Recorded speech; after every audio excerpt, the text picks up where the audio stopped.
स्त्रियों का धर्म है, विवाह के बाद में स्त्री का धर्म है कि अपने ससुराल में जाकर के अपने कुल देवी देवता की सदैव नियम से पूजन करे। अपनी ससुराल में जाकर अपने पति के महाराज जब गोत्र मिल जाता है, पति का वह कुल मिल जाता है, तो कुल स्वामिनी की पूजा करे, कुल देवता की पूजा करे, पितरों का पूजन करे। स्पष्ट लिखा है कि तू बेटा अब वहां पर जाकर अपने पितरों को पूजना, उनका आशीर्वाद लेना, देवता, पितर, अतिथि। और ध्यान रखना, यदि द्वार पर कोई मांगने वाला आए ना तो वो खाली हाथ ना जाए। तेरे द्वार पे जो मांगने आए, जो हमारे पास है उसके अनुसार कुछ ना कुछ देना, क्योंकि जो द्वार पे पात्र लेकर के खड़ा होता है भिक्षा मांगने के लिए, वो एक बहुत बड़ी शिक्षा देता है महाराज। हमारे द्वार पर जब कोई मांगने आता है तो वो हमें बहुत बड़ी शिक्षा देता है। बोले उसके हाथ में जो कटोरा, जो पात्र रखा होता है जिसको लेकर वो मांग रहा होता है, उसके भिक्षा मांगने के साथ में यदि हमने उसके पात्र को खाली छोड़ दिया, वो हमारे घर से निराश होकर लौट गया, उसके हमने पात्र में कुछ नहीं डाला, तो महाराज उसके मन में यही भाव आता है कि मैं भी पहले तेरे ही जैसा था। जैसा तू सेठ बनाए ना, भगवान की कृपा से तुझे सब मिल गया, मैं भी पहले तेरे ही जैसा था। मेरे द्वार पे भी कोई मांगने आया था लेकिन वो खाली हाथ चला गया, तो बोले वो खाली हाथ गया तो उसका कटोरा आज मेरे हाथ में आ गया। यदि आज मैं तेरे द्वार से खाली हाथ चला गया तो आज तो तू सेठ बना है, यदि तेरे द्वार से खाली हाथ गया तो कल ये कटोरा मेरी जगह तेरे हाथ में आ जाएगा। इसलिए मांगने वाला जो आए उसे जरूर कुछ ना कुछ देना, खाली हाथ ना जाए। अन्न दे देना, रोटी दे देना, फल दे देना, वस्त्र दे देना, धन जो संभव हो सके वो देना, लेकिन मांगने वाले को कभी भी महाराज खाली हाथ नहीं भेजना। सबको खिलाकर खाना। अपने घर में जो बड़े हैं, सास ससुर गुरु महाराज, घर में जो भी हैं, सबको भोजन कराने के बाद में भोजन करना। फिर महाराज समय बदला और एक और सिस्टम चल गया। बोले पति पत्नी एक ही थाली में भोजन करने लगे। साथ साथ खाने से प्रेम बढ़ता है कहते हैं। हाँ, शास्त्र कहता है कि महाराज प्रेम नहीं बढ़ता। पति पत्नी यदि एक साथ खाएंगे तो प्रेम नहीं बढ़ेगा, झगड़ा बढ़ेगा। बोलो शंकर भगवान की। हाँ, अपना जूठा कभी किसी को नहीं खिलाना। सप्त ऋषियों की ऋषि पत्नियां कह रही हैं अपना जूठा कभी किसी को नहीं देना। पति पत्नी को कभी भी एक साथ एक थाली में भोजन नहीं करना चाहिए। यदि आप भोजन साथ कर रहे हैं तो थाली अलग अलग हो।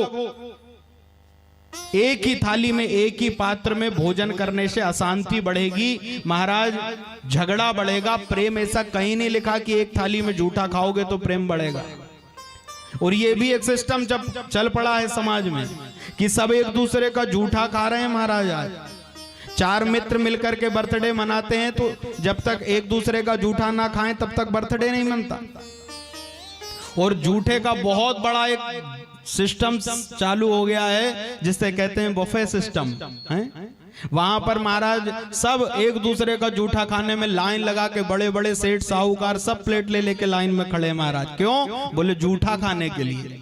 हाँ, सब जूठा खा रहे हैं। शास्त्र इसकी आज्ञा नहीं देता। यदि हमारा जूठा किसी ने खा लिया है तो ये पाप बन गया है, ये हमारे लिए दोष बन गया है। कभी किसी को जूठा खिलाए नहीं और कभी किसी का जूठा खाए नहीं। पति पत्नी को भी कभी जूठा नहीं खाना चाहिए। एक ही पात्र में भोजन ना करें।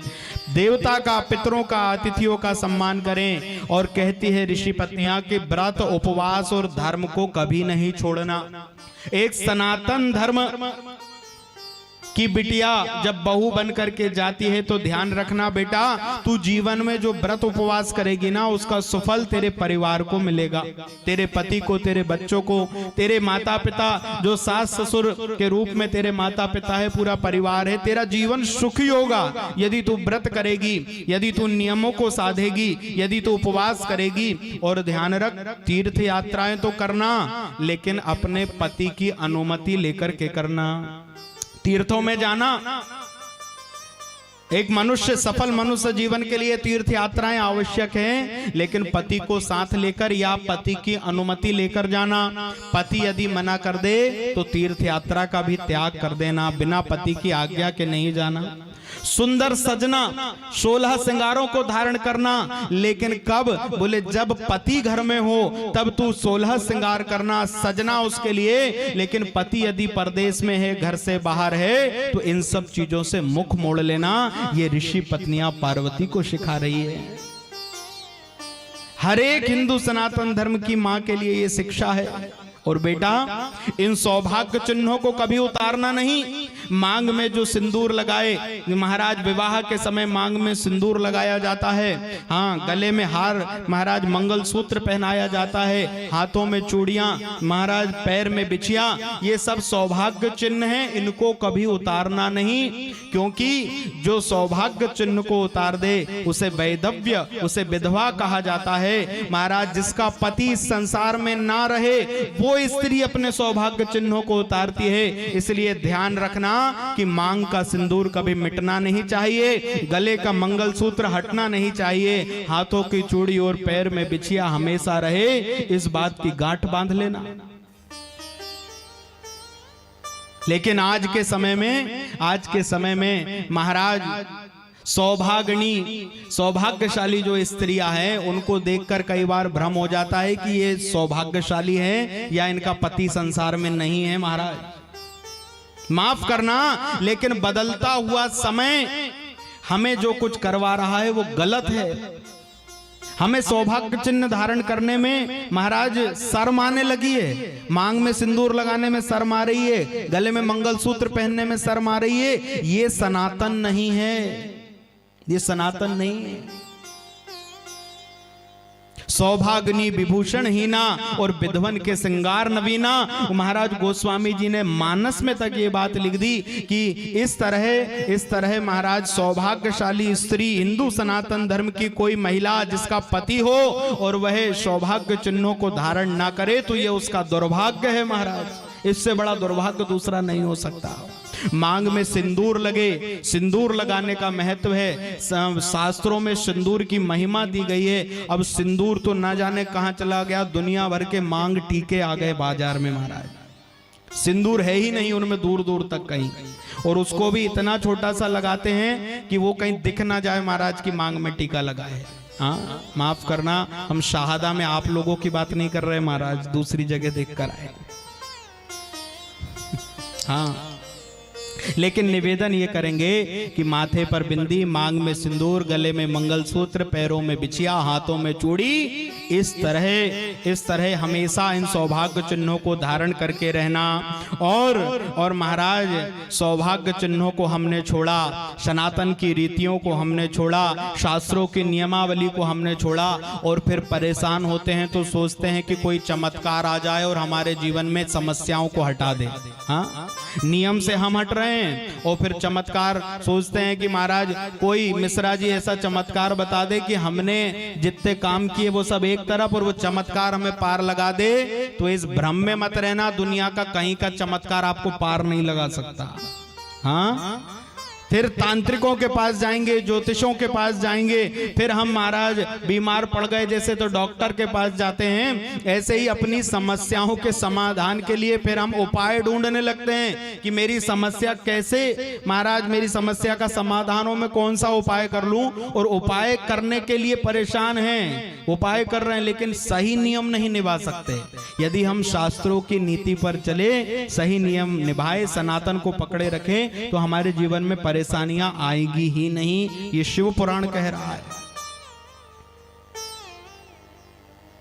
और नियमों से हटेंगे तो फिर महाराज परेशानियां जीवन में आएगी ही। ऋषि पत्नियों ने कहा कि न उखले न मूसले न वृद्धया दृष्टदपे न यंत्र के न देहल्याम सती न प्रवसेत क्वचित। बेटा देहरी पर ओखली, मूसल, झाड़ू और महाराज सिल, ये सारी चीजें कभी भी देहरी पर ना रखना। आज ऋषि पत्नियों ने बताया कि इन चीजों को देहरी पर नहीं रखना और ध्यान रखना सदैव सदैव अपने पति के अनुकूल रहना। पति के पास यदि धन का अभाव है, वो परेशान है, तो अपनी कोई जिद के लिए उसको परेशान नहीं करना। ये पातिव्रत स्त्री का धर्म नहीं है, बल्कि अपनी ओर से क्या सहायता कर सकती हो वो सदैव अपने पति की परेशानी को अपनी परेशानी मानते हुए, अपने पति के दुख को अपना दुख मानते हुए, यदि आर्थिक स्थिति कमजोर है तो किसी तरीके से उसे विवश ना करना कि महाराज वो तुम्हारे लिए कहीं से भी धन लाए, तुम्हारी आवश्यकताओं की पूर्ति करे। नहीं, आज से तुम दोनों एक रूप होने के लिए जा रहे हो। इसलिए महाराज इस बात का सदैव ध्यान रहे कि पति के अनुकूल अपना चित्त रखना। कैसे? बोले महाराज जनक नरेंद्र नंदनी भगवती जानकी, राजा जनक की बिटिया, 16 श्रृंगार करके राजा जनक ने माता सीता को अयोध्या भिजवाया था। चक्रवर्ती नरेश महाराज दशरथ की कुलवधू और भगवान श्री राम की प्राण बल्लभा जानकी।